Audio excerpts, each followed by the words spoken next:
In mid-March, life suddenly and unexpectedly changed for all of us. For some, it has been inconvenient. For others, life-shattering. This is what the author Bruce Feiler would term a lifequake, one of great magnitude felt simultaneously around the world. So, how does one deal with lifequakes? Bruce Feiler joins me now. He is the author of 6 consecutive New York Times bestsellers. His new book is Life is in the Transitions. Bruce, begin by telling us why you wrote this book, what inspired you. It has something to do with your father. That's exactly right, Fareed. And first of all, thank you for having me. And as you said, we are all in this lifequake, which is a massive change that has aftershocks that last for years. And I got interested in these events because I went through one.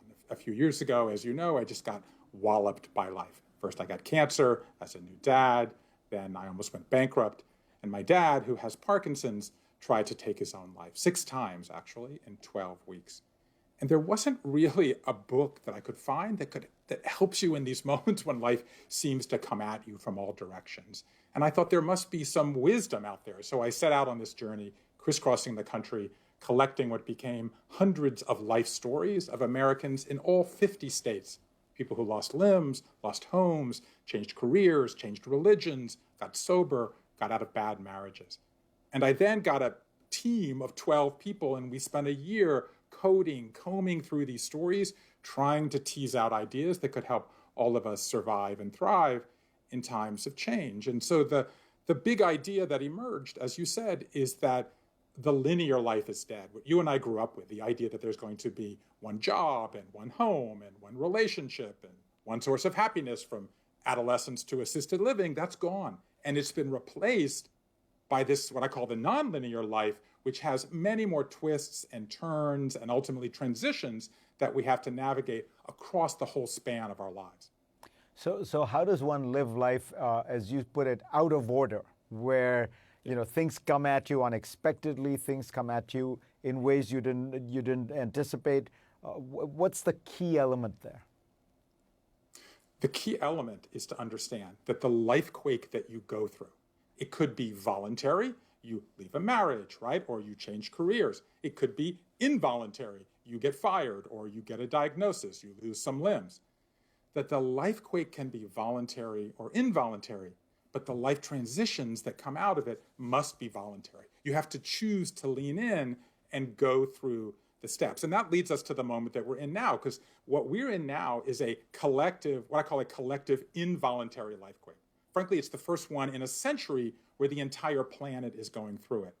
But it's deceiving because while it seems like we're all going through it together, actually the way it's going to affect each of us is going to be different. So that the lifequake is the same, but the life transition that comes out of it is going to be different for each of us. This person may choose to get sober. This person may choose to move. This family may choose to kind of rethink how they're going to take care of their children.